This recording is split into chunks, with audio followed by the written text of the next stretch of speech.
Hi guys, welcome to the channel of love. What's with the voice, Lucy? I don't know.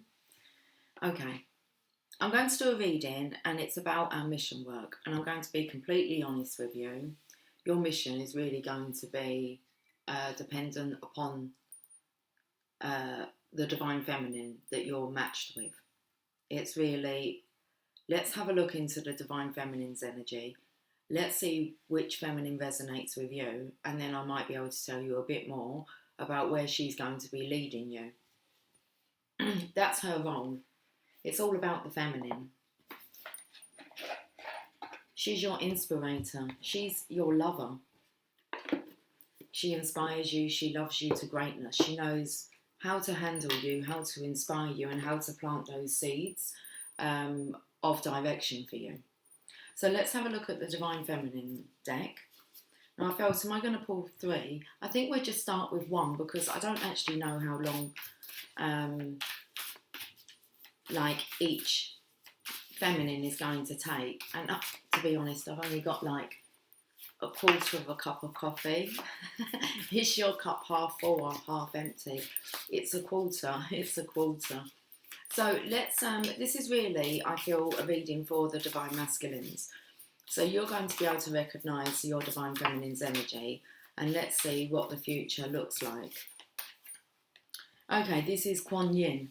She is the goddess of compassion. I recognise suffering in order to release it. Curiosity breeds compassion. So this is a very curious feminine that you have.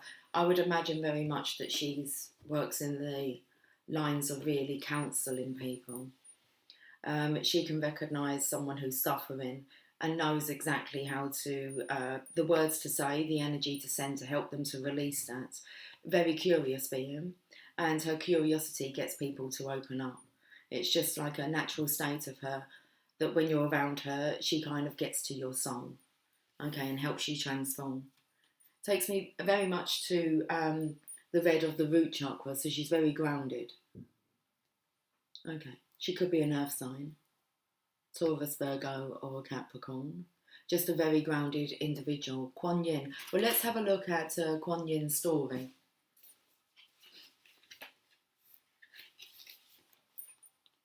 My eyesight's gone a bit blurry, which makes me feel as if she can just sense things. It's 104, it's a page number.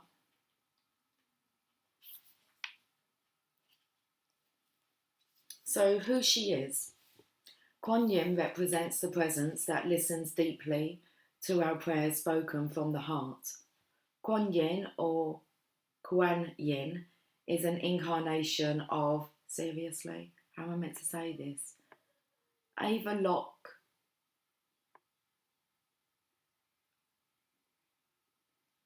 Avalokitesvara, the Bodhisattva of compassion. She is known as the goddess of mercy, and she is considered to be the most beloved Buddhist deity. She is the most beloved Buddhist deity.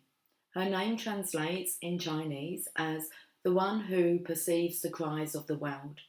She is often compared to the Virgin Mary in Christianity because she intercedes on behalf of those who call out to her with humility and sincerity. Scholars believe that the Buddhist monk Kumarajiva was the first to refer to the female form of Kuan Yin in his Chinese translation of the Lotus Sutra in 406 CE. And I did feel the lotus flower here. 4-petaled though is the root chakra. Okay. I felt the energy of there kind of being 4 on one side, 4 on the other. She brings balance. The Lotus Sutra reveals that the mudra most often associated with Kuan Yin is the Yoni mudra. Her cupped hands symbolise the womb to remind us that we all entered this world through the female form. The Buddhist saint Miao Shan is believed to have been an incarnation of Kuan Yin. Kuan Yin was originally worshipped as a male deity, but at some point during the Northern Sung dynasty, brackets 960 to 1126, Kuan Yin began to be worshipped as a female. Mao, I think that's Miao, Mao. Miao Shan is believed to be the cause of this transformation. The legends of Mao Shan contain beautiful accounts of her saving sailors from drowning in rough seas. Kuan Yin is associated with jade because of its protective properties. In this case, it's said to help with going underwater both literally and fugitively. Fugitively, it doesn't say that. Figuratively. Drowning in the ocean or in a flood of emotions. Very balanced energy here, could be mistaken as being very masculine, but was actually recognised as a feminine. But this is somebody that will help men and women through their troubled waters. It's a bridge over troubled waters. Okay. So when your soul selects this type of divine feminine, Kuan Yin is about the deep medicine that comes simply from being willing to bear witness to someone else's pain. To really listen, we have to move from the ego to the soul so that the story we are listening to doesn't become about us or trigger us. This also applies to the moments when we are listening to the story we tell ourselves about who we are. We are often far harsher and less forgiving to ourselves than we would ever be to someone else. Kuan Yin suggests that we listen simply with curiosity. This is very much the energy of counselling, when you help someone to change the way that they're telling the story. Okay. Curiosity allows us to detach from needing to take the suffering of someone we love personally. Curiosity is a door that leads to compassion. It frees us from feeling as though we have to react to what we hear or defend and explain our part in their suffering. We can just perceive the pain that they are in, or we can finally hear our own cries of despair and not seek to judge or justify them. We can just be present to what needs to be heard. Kuan Yin is the powerful energy of giving witness to our own or to someone else's suffering. Often just a calm, abiding presence of compassion is all that is needed to transform that suffering into clear light. Okay. I don't feel like reading the soul voice meditation. But yes, this is what's kind of going on inside. I didn't feel it coming with this reading, but if you want to know kind of what this soul's voice is like in meditation, in the quiet space, what pain or suffering can I listen to now with curiosity? This is a very caring person who's in touch with wanting to help heal our earth. Their intention: I recognise suffering in order to release it. Curiosity breeds compassion. Let's have a look at the law of attraction and see what this feminine's attracting.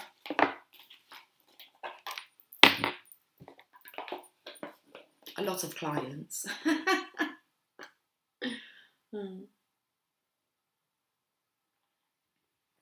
It will mean that you too are of this nature, divine masculine. Okay.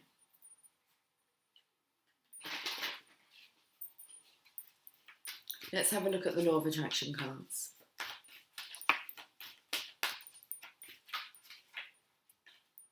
I am a magnet attracting unto myself. It's the number of the Emperor, the divine masculine, number 4. I am a magnet attracting unto myself, and I felt like you were both very magnetised in this arena. It's a natural talent that you both possess. Okay. Hence why the divine feminine would be attracted to somebody with these traits. Okay. Hence why you're attracted to her. It says, without exception, what you give thought to, wanted or unwanted, you begin to invite into your experience. See yourself as a magnet attracting unto you the essence of whatever you are thinking and feeling. For example, if you feel poor, you cannot attract prosperity. It defies the law. Interesting. So this is the Divine Feminine's here vision, because I said you'll have a lot of clients. Without exception, what you give thought to, you begin to invite into your experience. Okay. I'm going to get a message from heaven. It will all make sense.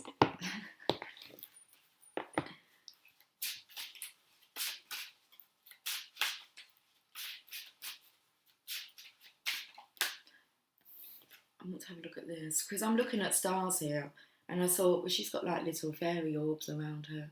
She's talking to the moon. Look, it's within her grasp. Okay. So it's within her touch. Very feminine. Interesting. Oh, they mentioned about the yoni, didn't they? Just the shape that she's just very sensual. It's like she seduces your soul just naturally. Okay, let's have a look at this, because I was looking at the heart and the stars, and it just said what was. Oh, there's loads of orbs here as well. Okay, floating around. That looks like a love heart, actually. Her fingers are kind of, it looks like a love heart. The white, you can see it here.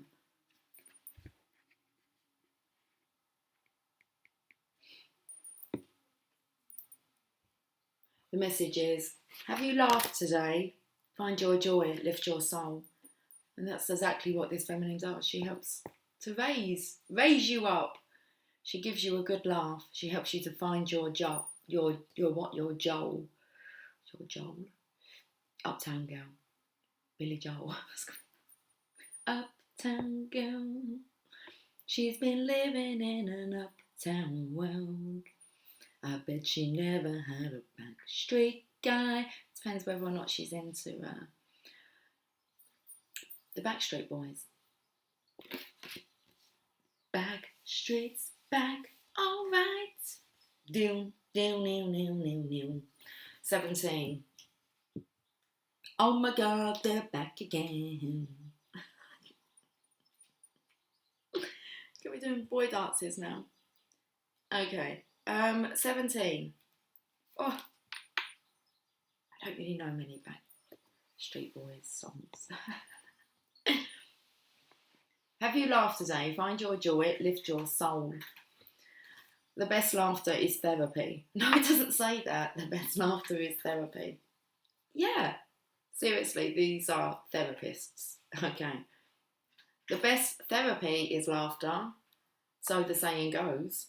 There is so much truth in those few words. Watch comedies on television, meet with friends and have a good laugh, or go out and try new things. Not only is it okay to laugh, it's important that you do so. They remind you your laughter brings us so much joy. Enjoy your life. Okay, so you guys, as a power couple, you're here to help to make people laugh, smile, and I feel like give them a sense of worth. Let's see what the angels and ancestors would like to say. Oh my God, they're back again. It's like, oh my God, they're back again. You're in for a good time when these two are around. You're in for a good time when this feminine's around. But the power of two, let's have a look. The power of two was sourced through you both. Okay, let's see what your angels and ancestors. I keep getting chills. I got the chills when I was drawn to kind of look over the other side of the card when I was drawing that magnet card. Let's see what your angels and ancestors would like to say. A lady. She's a lady. Enjoy the growth and reap the rewards. Okay. So she is, well, let's read what she is. Well, she's the lady. And you is the Lord. The message is, reap what you have sown and enjoy the fruits of your labour, grow and expand in all areas of your life. And this is what this lady will do. She will not hold back the Lord. She will help to encourage him, help him to grow, and be with him every step of the way. of the way. The lady known as the Empress in the traditional tarot is the representation of the goddess in her most fertile form. She is an abundant, bountiful and creative being. She is closely connected to nature because it is her child. She represents maternal energy and has more than enough love to give all who need nurturing. Yes, yes, yes. It says yet. Yet she is a representation of the goddess Venus too. So we can say, yes, she is a representation of the goddess Venus too, and yearns for a rich relationship with her counterpart, the Lord. In this card, she holds an apple. Its seeds form a perfect pentagram, which in paganism represents the 5 elements of life. This feminine is your 5th element. Okay, the extended message. Fertility, growth and abundance are all imminent when the lady arrives in your life. All the seeds you have planted are coming to life, and there are plenty more rewards to come. In a material sense, this card can represent financial security and comfort. It shows that there will be more than enough to go around. If you are making business deals or setting intentions to create financial growth, this card indicates a considerable amount of monetary success. The lady can also usher in other forms of abundance, opportunities, marriage proposals, and even the birth of a child. She will help you respect nature and connect with its forces in order to have a genuinely supported journey through life. She's right there by your side, this one. Let's have a look at your sacred destiny and we'll get this message wrapped up. What's your sacred destiny together? I've just told you. Very abundant, very rich and rewarding.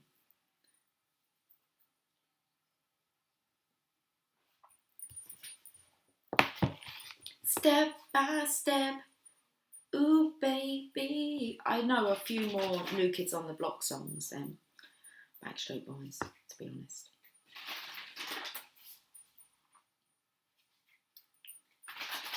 Westlife, yeah, I know some Westlife stuff. NSYNC, none, really. NSYNC, none. No, I don't see the syncs. No syncs within that group. But let's have a look at the sacred destiny because I'm just like chatting away now. Okay. Success, of course. You are a success.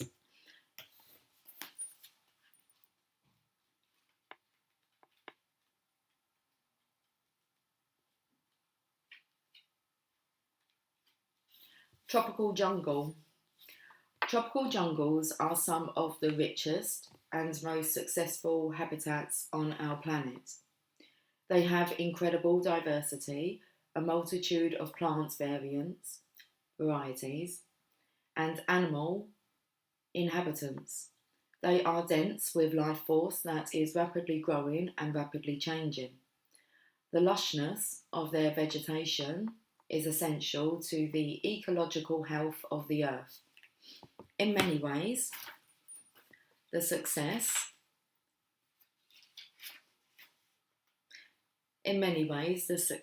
of the planet depends on the rainforest. These areas are called the lungs of the planet. The plants absorb carbon dioxide, produce oxygen, and help reduce the impact of worldwide climate change. In addition, thousands of plant and animal species that may have medical properties have yet to be discovered. And I feel like this is what you are, a couple yet to be discovered. Okay. The sacred landscape wants you to know. Satisfaction, contentment and fulfillment are at hand. Success is waiting to expand in your life. Be ready to accept and embrace this success, for it might occur rapidly. All is possible. The gates of triumph are waiting to open. Being in a state of gratitude for all the small successes in your life will give birth to larger ones. Your satisfaction will come in many forms and from many areas of life. Celebrate it all and breathe it all in, no matter how small or seemingly insignificant. This is an excellent time to make commitments, sign contracts, and make deals. Good fortune will ensue. How awesome's that? I feel like I just want to leave that reading here. It's nice and short and sweet, and I can knock out another one a bit later on. And I feel like just let that energy sink in. But I do want to leave with a Rumi message. I want to see what Rumi wants to say.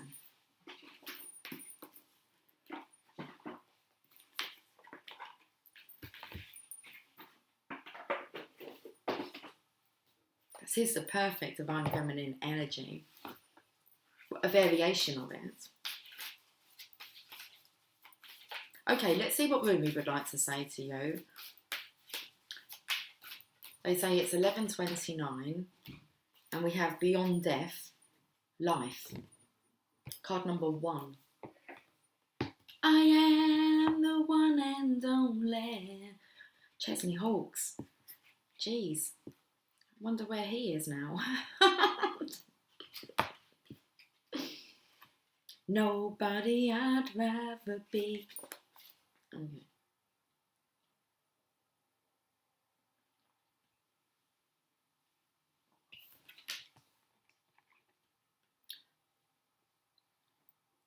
Footprints lead to the shore of the sea.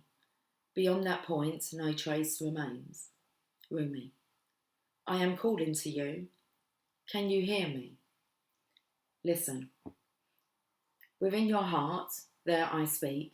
My voice rings true. You are urged beyond what has been. The time has come. Lay it to rest now. This ending comes as grace to free you from all that you have known, for what you have known is now too small for your soul. Bear your uncertainty with equanimity. I am certain enough for both of us. Allow me to show you the light that you are, that burns within you, blazing angel of heavenly purity. I will unveil you to yourself, undressing your ego, casting aside its layers, as tender as a lover, with unwavering attention upon the sacred body of light. You shall know yourself in truth, as pure, beyond all experience, untainted, ever innocent, as a pure vessel, stripped bare, ready for the divine revelation. As light, as love, as light, as life, as love. The soul craves variety because it leads to wholeness, and wholeness leads to divine revelation. The purpose of the soul incarnating in this world, in the first place, is to realise its divinity through the sacred crucible of life. The older the soul, the closer it is to the realisation of divine oneness, and the most powerful its determination to shed that which. I don't know what I said then, but it took me to, you are both old souls. Okay, very wise. So the purpose of the soul incarnating in this world in the first place is to realise its divinity through the sacred crucible of life. The older the soul, the closer it is to the realisation of divine oneness, and the more powerful its determination to shed that which would constrain complete and conscious immersion into the divine presence. So here you are, an old soul, at the edge of something you have known, at the cusp of an ending and a beginning. Perhaps you are already in surrender and falling in, or perhaps you are fearful and resisting as you greet your unknown destiny. Yet this moment is happening because your own divine soul has chosen for it to be this way, so that love may grow. There is no punishment in this ending, nor is there anything to fear. There may be pain, there may be grief and loss, There may be uncertainty and even insecurity. Yet you have a heart big enough to bear such growing pains. Your heart is even big enough to receive the joy that is lying in wait for you as you stumble across her in the course of your clumsy, inspired travails into new life. You can scoop her up in your arms and spin her wildly about as she delights in your embrace, throwing her head back and laughing her vibrant, contagious laughter. Oh, goosebumps. Filling you with exquisite ecstasy. It's a bit like the thumbnail that I chose for the first video today. That's what it took me to. Yes, you shall know the truth, the knowledge that the divine is with you, guiding every unfolding moment of your life journey. No matter how dark it may appear at first, no matter how dark it may first appear, the divine is with you in unflinching generosity, with compassion, and with fierce passion for your blossoming into all that you are, all that you can be. Click his shoulder.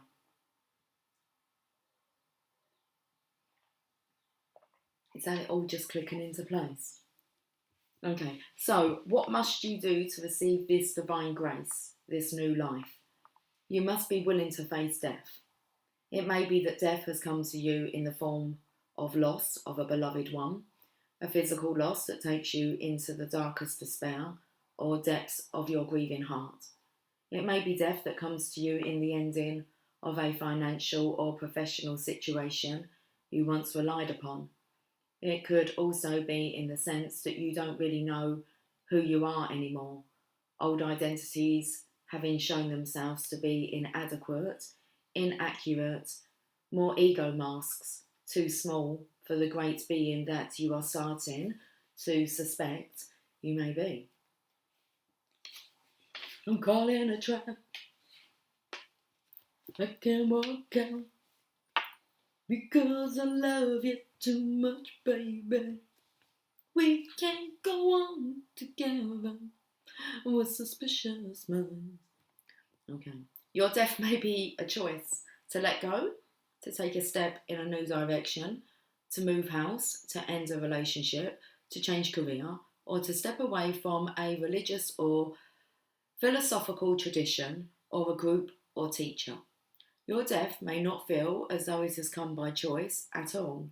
It may be a sickness that leaves you feeling helpless, a relationship or other life circumstance changing when you wish with all your heart that it would not.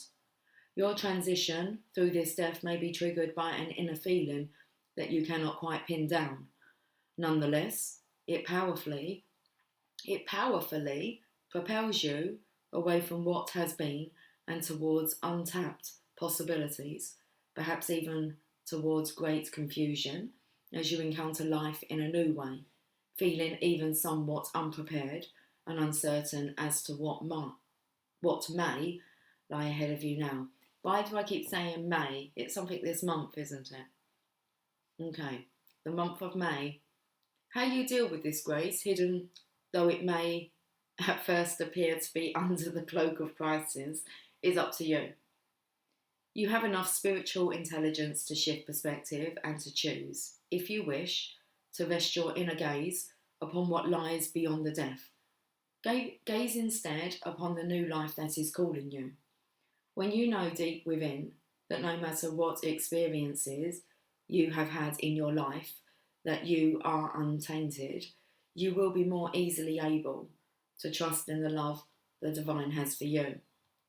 You won't question your worthiness, and therefore you will trust in life more easily and more fully, no matter how much it asks of you at times. The divine is a relentless lover. It wants nothing less than your total being to be held in its embrace.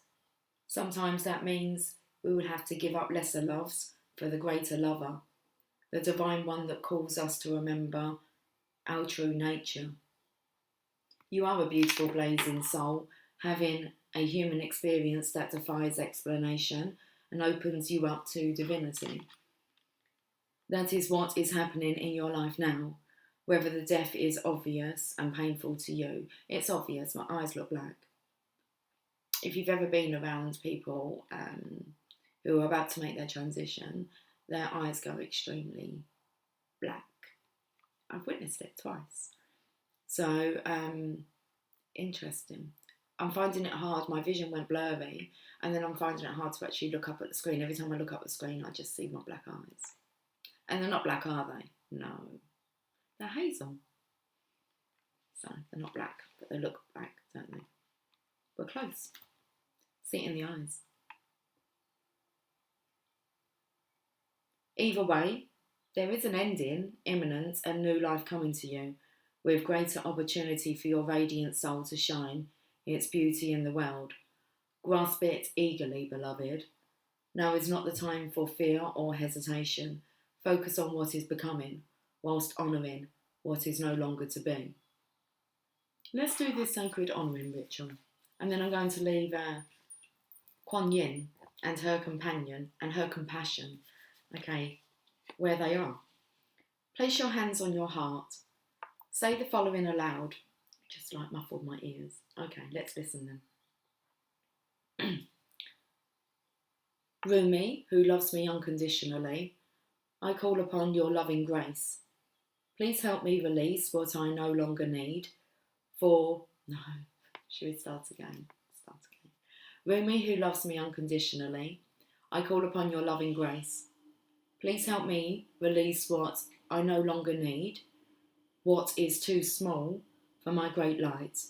Help me recognise the purity of my own being so that I can more easily trust in the divine love calling to me, like an insistent lover in every moment. I breathe in your compassionate grace now. Thank you, my beloved. Keeping your hands resting on your heart and at the centre of your chest, simply breathe in and out, gently and easily. Focus on the feeling of your hands on your chest. Do this for as long as feels good now. When you have finished, open your eyes. You have finished your honouring ritual. Very interesting. Where did I see the hands, the healing hands? That's a lovely message, isn't it?